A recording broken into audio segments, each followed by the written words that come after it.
राजदीप साहिब जी, यदि किसी ने बकरे का गला काटा है तो क्या उसे बकरा बनकर कर्मों का हिसाब देना होगा या मनुष्य जन्म में ही भुगतान करना होगा? कोई भी योनि मिल सकती है, कोई भी योनि में उसका हिसाब किताब हो सकता है। कोई जरूरी नहीं है कि इंसान ही बन के देगा वो या बकरा ही बन के देगा। कभी भी उसका हिसाब किताब पूरा हो सकता है। कहीं पर भी उसकी गर्दन कोई ना कोई आके काटेगा।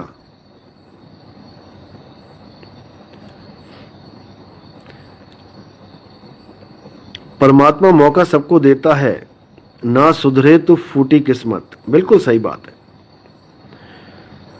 और ये मन का सबसे बड़ा खेल ये होता है कि एक तो ये हमारे कर्म बढ़ा रहा होता है, एक तो ये हमारे कर्म बढ़ा रहा होता है, कर्म पे कर्म करवा रहा होता है, और ऊपर से ये हमें मजे भी देता है कि कितना मजा आ रहा है, मैं ऐसे गालियां दे रहा हूं किसी को, कितना मजा आ रहा है, कितनी संतुष्टि मिल रही है, कितना अच्छा लग रहा है। और जीव बेचारा उसी गलत फहमी में कि मुझे अच्छा लग रहा है, मेरे मन को सुकून मिल रहा है, वो कर्म बेलगाम घोड़े की तरह करता रहता है, करता रहता है, करता रहता है। और जब कर्मों का घड़ा भर जाता है, फूटता है, तब माफिया मांगता फिरता है, गली गली धक्के खाता फिरता है। फिर कौन सुनेगा? करता था तब क्यों रहा, अब कर क्यों पछताए, और बोए पेड़ बबूल के तो अंबुआ कहां से पाए।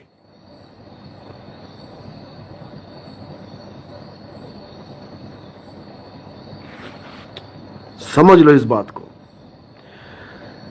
अपने कर्म ठीक कर लो, नहीं तो नहीं पता कि कब कौन सी मार पड़ जाए, फिर दीवारों में सिर मारते फिरोगे, कुछ नहीं होने वाला उसके बाद।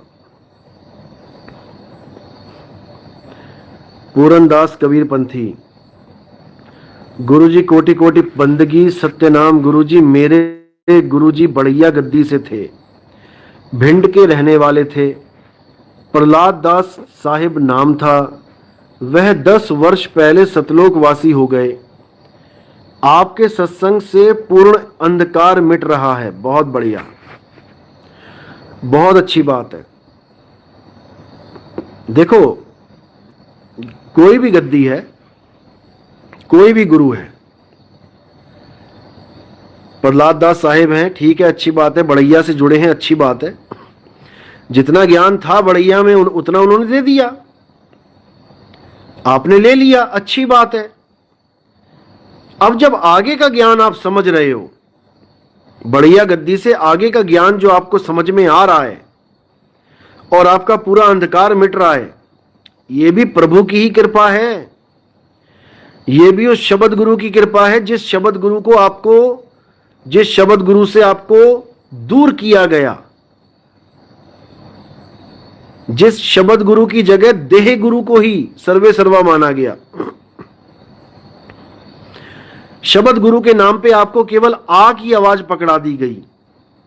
ये आ पूरे बढ़ैया में, पूरे मदन साहिब के पंथ में हर जगह ये आ ही चिपका हुआ है। कई पंथ तो झंडे पे आ लिखवा के घूम रहे हैं।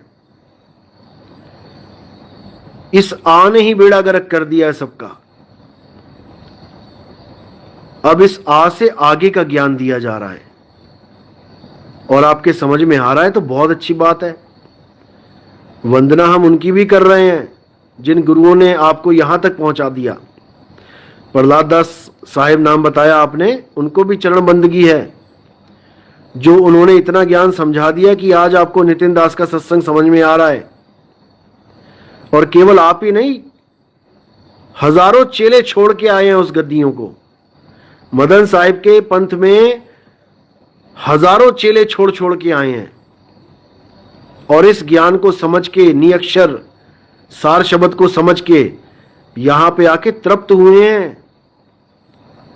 इन लोग को इसी बात की दिक्कत है कि हमारे चेले इतने हजारों के हिसाब से तोड़ दिए इसने। भाई ये ज्ञान अज्ञान की जंग है, यहां कोई आश्रमवाद की जंग नहीं है कि आपका आश्रम बड़ा है तो आप महान ज्ञानी हो गए। यहां ज्ञान अज्ञान की जंग है, यहां परमात्मा की दया की जंग है। किस पर परमात्मा दया करता है, किससे सार शब्द का भेद खुलवाता है। आप लोग के पास आ के अलावा कुछ है ही नहीं तो देंगे क्या किसी को। तो भगत जी अभी पूरा समझ में आ रहा है, कोई दिक्कत तो नहीं है। पूरनदास कबीरपंथी मैसेज में लिख के बताएं हर चीज समझ में आ रही है जो मैं बता रहा हूं। सरोज चौपाल, गुरुजी मेरा पहला नाम दीक्षा हो गया है, मन बहुत भटकता रहता है, जब तक कुछ ऐसा उपाय बताइए, मन को ऐसे काम दीजिए ताकि उस पर चढ़ता उतरता रहे। अभी जितना काम बताया उतना तो आप कर नहीं पा रहे हो। प्रथम दीक्षा में जो बताया है आप पहले वो करिए अच्छे से। जब देखा जाएगा कि हाँ दूसरी दीक्षा के लायक हो गए हैं, तब आपको अगली दीक्षा दे दी जाएगी। अभी आप वही करिए जो बताया गया है।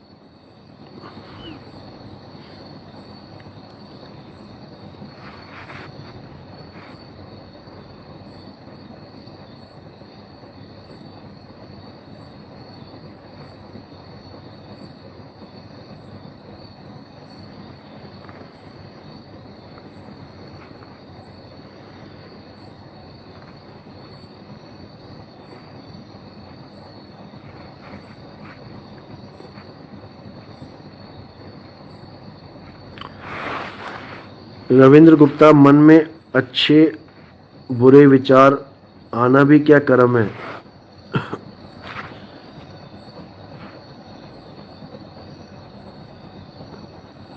मैंने आपको बताया था पहले कि मन में आने वाले विचार जब तक पूर्ण रूप से कर्म नहीं बन जाते तब तक उसका फल आपको नहीं मिलता। मन में जो विचार होते हैं असल में कर्म का बीज वही होता है। कोई भी कर्म करने से पहले मन में विचार आता है, वो बीज है। अगर आपने उस बीज को अंकुरित कर दिया, उस पे पानी खाद डाल दी, तो वो पेड़ बन जाएगा। तो पहला जो कर्म है बीज रूप में वो मन में ही आता है, लेकिन आपने उस कर्म का नाश कर देना है।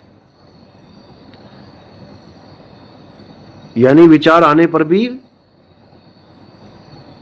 उसको उस पे अमल नहीं करना है, तो ऑटोमेटिकली उसका नाश हो जाता है। बनता तो यहीं से कर्म है, इसीलिए मन वचन कर्म बोला गया है।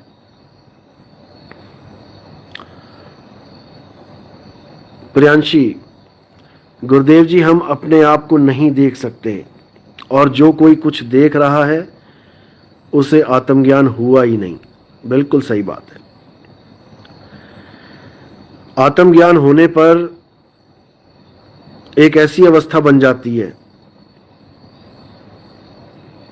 कि उसके बाद ना कोई बैरी ना कोई मीत। उसके बाद बस एक ही काम रह जाता है कि कैसे जीवों को जगाया जाए। फिर तुम्हें कोई गालियां देता है, उससे तुम्हें कोई फर्क ही नहीं पड़ता। सारा दिन सारी रात गालियां देता रहे, रत्ती मात्र भी फर्क नहीं पड़ता। और अगर कोई उन गालियों का जवाब देने लग जाए गालियां निकाल के, तो समझ जाओ उसे जीवन में कभी आत्मज्ञान की झलक भी प्राप्त नहीं हुई।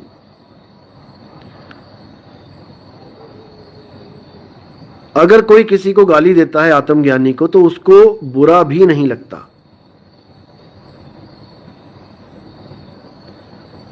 वो कभी उससे बैर भी नहीं करता।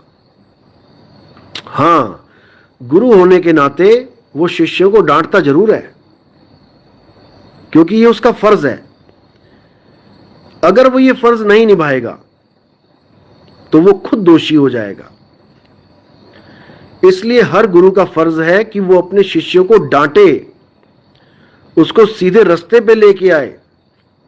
चाहे कैसे भी लेके आए।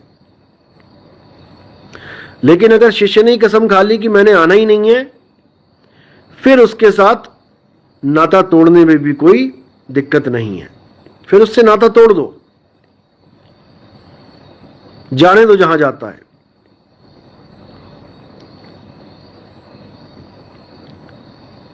और अगर किसी गुरु को किसी की गाली बुरी लग गई, इतनी बुरी लग गई कि वो पलट के ही गालियां देने लग जाए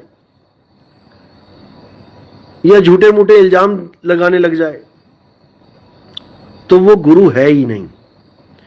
उस गुरु को त्यागने में भी कोई दिक्कत नहीं है, आप बड़े आराम से त्याग सकते हैं। लेकिन त्यागने पर भी उस गुरु के बारे में भी कभी गलत ना बोलें। अपने पिताजी के ऊपर लगा के ले चलो। आपका एक पिताजी भी, एक रिश्ता है पिता के साथ। आपके पिता ने आपको मारा, डांटा, फटकारा, तो क्या अब आप अपने पिताजी को गालियां देने लग जाओगे? अपने पिताजी को भला बुरा बोलने लग जाओगे? जब तुम अपने पिता को भला बुरा नहीं बोल सकते, तो तुम अपने गुरु को बोल के तो महादोषी हो जाओगे। पिता तो केवल तुम्हें जन्म दे रहा है, वो भी बिना ये जाने कि तुम आने वाले हो दुनिया में। पिता को तो यह भी नहीं पता लड़का होगी कि लड़की होगी, और यह भी नहीं पता कि बच्चा होगा भी कि नहीं होगा। वो एक अपनी क्रिया कर रहा है। देने वाले ने दे दिया, बच्चा दे दिया। पिता को यह नहीं पता मेरा पुत्र कौन होगा, पुत्र को यह नहीं पता मेरा पिता कौन होगा, और एक रिश्ता बना के आ गए दोनों। अब पिता केवल खिलाने पिलाने के सिवा कुछ नहीं कर सकता। खिलाया पिलाया, पढ़ाया लिखाया, संस्कार दे दिए, बस। पिता जन्म मरण नहीं काट सकता। पिता तुम्हें मुक्ति का भेद नहीं बता सकता। पिता तुम्हें यह भी नहीं बता सकता कि बेटा तू एक आत्मा है। यह भी गुरु के द्वारा ही पता लगेगा। और जो गुरु तुम्हें समझा रहा है, तुम्हें मुक्ति का रास्ता बता रहा है, तुम किन्हीं कारणों से उस गुरु को गलत बोलने लग जाओगे, अपशब्द बोलने लग जाओ, तो मेरे भाई तुमने वो कांड कर दिया है जिसकी सजा इतनी दर्दनाक होती है, इतनी खतरनाक होती है कि तुम सपने में भी अगर सोच लो तुम्हारी हालत खराब हो जाएगी। और सबसे महादुख की बात यह होती है कि उसमें परमात्मा भी सहाय नहीं होता। संत का निंदक महाहत्यारा, संत का निंदक परमेश्वर मारा। यानी परमेश्वर भी जिसकी तरफ ध्यान नहीं देता कि सड़ने दे इसको, जलने दे आग में, इसने कृत ही ऐसा किया है, तुम वो कर्म कर बैठे हो और तुम्हारी ऐसी हालत होने वाली है कि तुम सोच भी नहीं सकते। अभी भले तुम्हें ना लगे कि नहीं सब ठीक है, आज का दिन भी बढ़िया निकल गया, आज का भी निकल गया, आज का भी निकल गया। भाई जिस दिन वो लाठी पड़ेगी, तुम खड़े चिल्लाओगे, दया की भीख मांगोगे, खून के आंसू रोवोगे, लेकिन तुम्हें भीख देने वाला भी कोई नहीं होगा। इसलिए मैं यही कह रहा हूं कि जिसने भी जो गुरु धारण किया हुआ है, ठीक है, तुम्हारी गुरु से नहीं बनती, कोई बात नहीं। तुम्हें पता लग गया कि ये ज्ञान अधूरा है, कोई बात नहीं। उसका फर्ज था, जो उसके पास था दे दिया उसने। तुम्हें नहीं समझ में आया, कहीं और चले जाओ। लेकिन कभी अपने किसी भी गुरु को अपशब्द नहीं बोलने हैं। गुरु की निंदा सुने जो काना, ताको निश्चय नरक, नरक जाना पड़ेगा, नरक निधाना। गुरु की निंदा जो मुख से करही, जन्म जन्म भव सागर पर ही। ऐसी दुर्गति होगी, ऐसी दुर्गति होगी कि रब दा ना याद आ जाऊगा। रब रब करूंगा लेकिन रब भी सहाय नहीं होगा, ऐसी हालत हो जाएगी। इसलिए भाई अपने कर्मों को संभाल लो, अभी समय है, उसके बाद जब घड़ा भर जाएगा फिर प्रकृति मौका नहीं देती। तो इसलिए कर्मों को हमेशा हिसाब से करना चाहिए।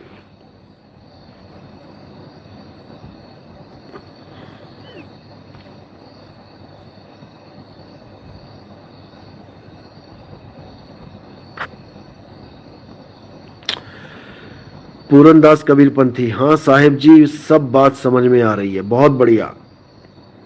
आप मुझे व्हाट्सएप करना 9256111007। आपको मैं बहुत से बढ़िया गद्दी से जुड़े हुए भक्तों के नंबर दे दूंगा जो वहाँ छोड़ छोड़ के आए हैं। वहाँ का अज्ञान उनको पता लग चुका है कि कितना है वहाँ पे ज्ञान, और अब सत भक्ति से जुड़ रहे हैं। तो मालिक की कृपा जब होती है तो ऐसे ही जीव जागते हैं। तो आप मुझे व्हाट्सएप कर देना, मैं आपको नंबर सेंड कर दूंगा। और इस आ अक्षर को अपने दिमाग से बिल्कुल किनारे कर देना। यही काल है। इसी को निरंजन बोला है कबीर साहब ने, और ये इसी निरंजन की भक्ति में लीन है ये लोग। बिल्कुल दिमाग से निकाल देना इस बात को। और नी अक्षर को जानो, जो आ भी नहीं है, आ से भी परे है, उसको जानो। पूजा बाई, साहिब जी 52 अक्षर तो समझ में आ गए। 52 अक्षर समझकर हमें कान बंद करने का मंत्र दे दिया है, हैं? साहिब जी 52 अक्षर समझकर हमें कान बंद करने का मंत्र दे दिया है आपने। अच्छा अच्छा बिल्कुल। अगर कोई आपको 52 अक्षर में गाली देता है तो आप अपने कान बंद कर लीजिए, और 52 अक्षर आपको छू भी नहीं सकते। यकीन मानो मेरा। कान नहीं भी बंद किए, कान खोल भी लिए, तब भी अगर आप उन 52 अक्षरों को ग्रहण नहीं करोगे मन से, तब तक वो आपको कष्ट पहुंचा ही नहीं सकते। याद रखना। और जैसे ही आपने उसको ग्रहण कर लिया कि हाँ इसने मुझे गाली दी, ओहो मुझे गाली दे दी, ले ली ना आपने, अब आपको तकलीफ हो जाएगी। इसलिए जो कोई तो को कांटा बोवे, वा को बोतू फूल, और तोहे फूल के फूल हैं, वा को बने तरसूल। तुम्हें फूल के फूल ही मिलेंगे, और वो बेचारा शूल की सजा प्राप्त करेगा। अजय अवस्थी, गुरुजी साहिब बंदगी सतनाम। राजकुमार जी, साहिब जी दास को सब समझ में आ रहा है, बहुत बढ़िया। हनुमान जी द्वारा सूर्य निगल लेने का क्या भेद है? आत्मज्ञान बिना नर भटके, सतनाम। गुरु जी सतनाम। साहिब बंदगी, गुरु निवारण करे, विनती हाथ जोड़कर। मेरे गुरु की दो भुजा गोविंद के भुज चार, गोविंद से कुछ ना सरे, गुरु उतार ही पार। यहां पर किस गुरु की बात हो रही है? देखो, पहले तो ये समझ लो कि शब्द गुरु आपको मुक्ति कब देता है? जब आप देही गुरु से ज्ञान समझते हैं। अच्छी तरह समझ लो, ज्ञान दो प्रकार से प्राप्त होता है। एक तो देही गुरु से प्राप्त होता है, जैसे आज आप समझ रहे हैं ज्ञान को, या बाबा नानक से उनके शिष्यों ने समझा, या रविदास जी महाराज के शिष्यों ने उनसे समझा, या पलटू जी, भीखा जी, सबसे। तो एक तो ये हो गया कि देही गुरु से हमने ज्ञान समझा, जिसकी दो भुजाएं हैं। और एक जो परमात्मा सीधा ज्ञान करवाता है, मोहर वहां भी लगानी होती है कि मोहर नहीं लगेगी, ऐसा नहीं है। मोहर वहां भी लगाई जाएगी, लेकिन उस गुरु से ज्ञान नहीं प्राप्त किया जाएगा। समझे? जैसे रविदास जी के गुरु कौन है? रामानंद जी। मोहर तो लगवा ली उन्होंने गुरु से, लेकिन ज्ञान गुरु से प्राप्त नहीं करेंगे, ज्ञान परमात्मा देगा। क्योंकि अगर रविदास जी रामानंद जी से ज्ञान प्राप्त कर लेते तो वो भी मूर्ति पूजा करने लग जाते, वो भी वही काम करने लग जाते जो उनके गुरुजी कर रहे थे। समझ लो इस बात को। तो मोहर लगानी ही पड़ती है, मोहर लगवानी ही पड़ेगी, परमात्मा तभी दया करेगा। निगुरे पे परमात्मा दया नहीं करता, समझ लो। या तो परमात्मा ही गुरु बन के आएगा, जैसे दादू जी, गरीबदास जी, धर्मदास जी, नानक साहब, इनको मिले, घीसादास जी को मिले, परमात्मा ही गुरु बन के मिले, उनको गुरुमुख किया और ज्ञान दिया। या फिर किसी और को चुन के ज्ञान देना है तो मोहर जरूर लगवाएंगे कि भाई गुरु धारण कर। तो इसलिए दो भुजा वाला गुरु कौन है? वो हमारा ज्ञानदाता देही गुरु है।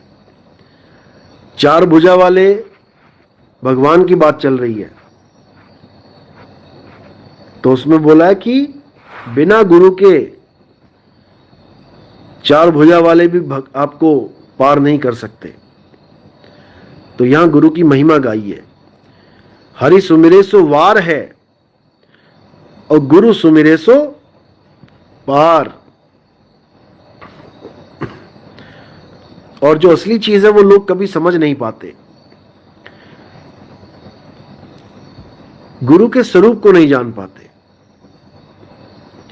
अगर आप अपने गुरु को देही मानते हो कि मेरे गुरु की भुजाएं दो हैं, तो तुम्हारा गुरु कभी शब्द गुरु हो ही नहीं सकता, क्योंकि तुमने गुरु हाथ पैरों को मान लिया, पंच तत्व को मान लिया। असल में गुरु वो होता है जो इन पंच तत्वों को, इन हाथों पैरों को चला रहा है, वो है गुरु। गुरु को शरीर मानने वाले कभी भी खुद को भी आत्मदेव नहीं मान पाते, कभी नहीं जान पाते खुद की अवस्था को। जब उन्होंने गुरु को ही देही मान लिया तो खुद को भी देही कैसे मानेंगे? कभी नहीं मान सकते, फंसे रह जाते हैं बेचारे इसी जाल में। राजकुमार झा, 52 अक्षर से अब आपके दास को कोई फर्क नहीं पड़ता। गुरुजी आपने बहुत अच्छी तरह से मूल ज्ञान समझाया है, अब तो अपने ही आनंद में खुश रहते हैं। बहुत बढ़िया, बहुत बढ़िया।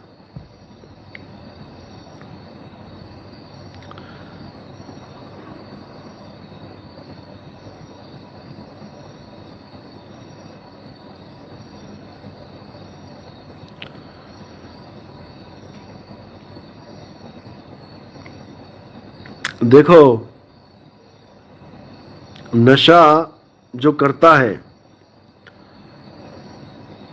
उसको अनुभव हो ही नहीं सकता, उसकी सूरत ही नशे में फंसी, अनुभव कैसे होगा? सूरत फंसी संसार में, ता से पर गई दूर। संसार तो छोड़ो, वो तो और भी नीचे गिर गया, नशे में गिर गया। नशे में गिर के तो आदमी और सूअर में फर्क ही नहीं रह जाता कोई। दारू पी के जहां सूअर पड़ा है वहां पे आदमी पड़ा हो जाएगा। तो जो नशे करते हैं उनको परमात्मा नहीं मिलते, उनको अनुभूतियां नहीं होती। और सार शब्द कोई आलू गोभी थोड़ी नहीं है। कि आज नाम ले लिया और मुझे 2 महीने बाद हाँ मुझे अनुभव हो गया, हाँ मुझे। जो बंदा ये कहता फिरता है कि मुझे अनुभव हो गया, बस समझ जाना कि वो किस कैटेगरी का बंदा है। जिन्हीं पाया तिन्हीं छुपाया आत्म राम। जिसको अनुभव हो जाता है वो बोलता नहीं फिरता लोगों से, और जो बोलता फिरता है उसको अनुभव होता नहीं है। बहुत फोन आते हैं मुझे, एक से एक धुरंधर बैठे हुए पंथ में, जबरदस्ती की मुहर लगवाने में लगे रहते हैं। गुरुजी बोल दो एक बार, हाँ मुझे अनुभव हो गया, गुरुजी बोल दो मुझे अनुभव हो गया। इतनी तड़प लगी है तुझे जबरदस्ती धक्के लगवाने की? ठीक है भैया, हो गया, अब क्या करेगा? जो ऐसे लोग होते हैं उनकी परीक्षा चल रही होती है। और वैसे भी 3 साल से पहले तो किसी को, मैंने बोला था ना कि 3 साल तक तो परीक्षा सबकी चलनी है। 3 साल तक तो रिजल्ट ही नहीं आएगा अभी कि कौन पास है कौन फेल है। अभी तो सब पे नजर है, अभी तो नजर चल रही है 2023 के बाद। उसके बाद ये सिस्टम से पंथ चलेगा पूरा।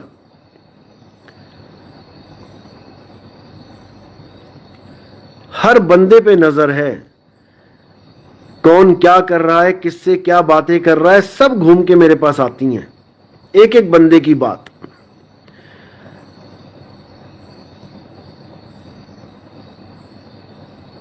जो मेरे रडार में आ जाता है उसकी पूरी खबर रखता हूं। फिर मैं, जो 3-5 करने की कोशिश करता है हमारे पंथ में, फिर वो पूरा रडार पे होता है। वो फिर ये ना सोचे वो कि मैं किसी से क्या बात कर रहा हूं और नितिन दास को पता नहीं लगेगा। फिर हर चीज पता लग रही होती है, बस इतना समझ लो। और आप लोग को भी मैं बता देता हूं, बिल्कुल सिंपल है समझना इसको। जो बंदा, मानो आपने फोन किया किसी को, अब आप फोन पे बातें कर रहे हो, और भगत जी कैसा अनुभव, क्या चल रहा है, क्या भक्ति चल रही है? अरे मुझे तो हो गया, मुझे तो नितिन दास जी ने मोहर लगा दी। जो बंदा ऐसा बोल दे, समझ जाना वो रिजेक्टेड माल है, वो इस पंथ में टिक ही नहीं सकता। बिल्कुल क्लियर बात बता रहा हूं आपको मैं, ये सब रिजेक्टेड माल हैं। एक भी को अनुभव नहीं हो सकता। जो फोन पे लोगों को बोलते फिर रहे हैं कि मुझे तो अनुभव हो गया, नितिन दास ने मोहर लगा दी, एक पर भी मोहर नहीं है। बात यह है, क्योंकि जिसको अनुभव होता है फिर उसका जीवन बदल जाता है। अनुभव होने का मतलब समझ लो क्या होता है, जीवन बदल जाता है उसका जीवन। फिर वो पुराना वाला बंदा नहीं रह जाता, सब कुछ बदल जाता है उसके जीवन में। तो अगर आपको कहीं सुनाई देता है, कोई आपसे फोन पे बात करता है और कहता है कि हां जी मुझे अनुभव हो गया, तो सबसे पहले तो मुझे बता देना कि वो कौन है। और अगर वो कहे कि नितिन दास ने मुहर लगवा दी है, तो सबसे पहले मुझसे कंफर्म कर लेना। ऐसी मत विश्वास कर लेना कि हां नितिन दास ने मुहर लगा दी। पहले मुझे फोन करके पूछना है कि क्या आपने उसके ऊपर मुहर लगा दी है। मैं बताऊंगा कि वो टेस्टिंग पे है कि हां या ना, क्या है उसका हिसाब किताब। ऐसे नहीं विश्वास कर लेना कि हां नितिन दास ने मुहर लगा दी। पीता वो दारू है, बीड़ी छूट नहीं रही, गांजा उड़ा रहा है, और नितिन दास ने मुहर लगा दी। बिल्कुल गलती से भी नहीं मानना है।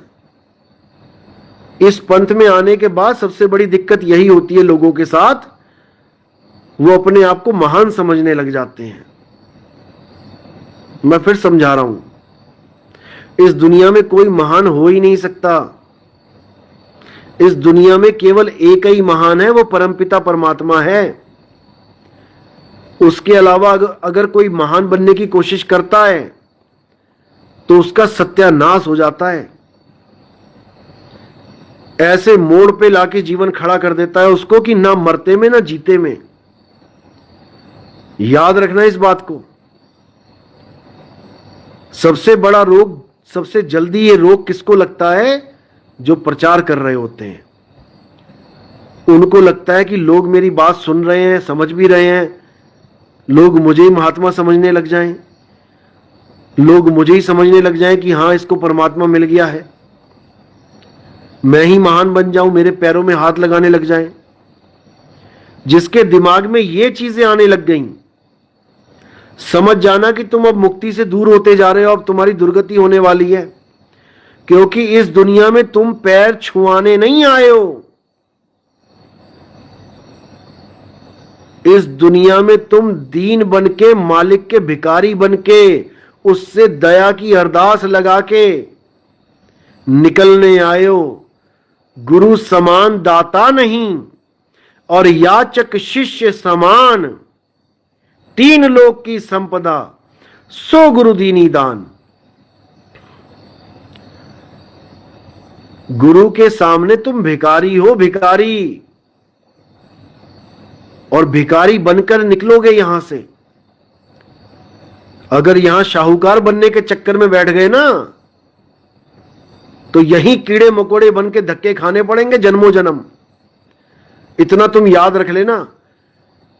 मैं यहां किसी को किसी का गुरु बनाने नहीं आया हूं कि तुम सोचो कि मैं गुरु बन जाऊंगा। अच्छी तरह समझ लो। कोई ये सोच के प्रचार कर रहा है कि लोग मेरे पैर छुएं, लोग मेरे माथा टेकें, लोग मेरी आरती करें। मुझे नहीं चाहिए ऐसा प्रचार। घर बैठ जाना चुप करके। अगर एक के भी मन में ऐसा विचार आया कि प्रचार करके मैं महान हो जाऊंगा, तो मुझे नहीं चाहिए ऐसा प्रचार। चुप करके घर बैठ जाना, नहीं तो तुम्हारी भक्ति का सत्यानाश हो जाएगा। जो मैं तुम्हें बता रहा हूं,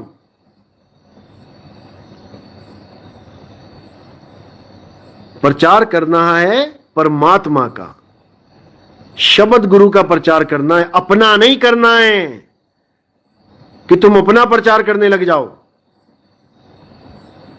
शब्द गुरु का प्रचार करना है, परमात्मा का प्रचार करना है। 2024 में जो नियम बनेंगे, वो नियम तुम्हारे गले के नीचे नहीं उतरेंगे। जो प्रचार करेंगे, जो प्रचार कर रहे हैं, इतने टाइट नियम बनाने हैं ताकि कहीं से भी ये तुम्हारा शातिर मन तुम्हारे सिर पे चढ़ के ना बोले। यहां पर पांव तले की घास बनना है, तब निकल पाओगे यहां से।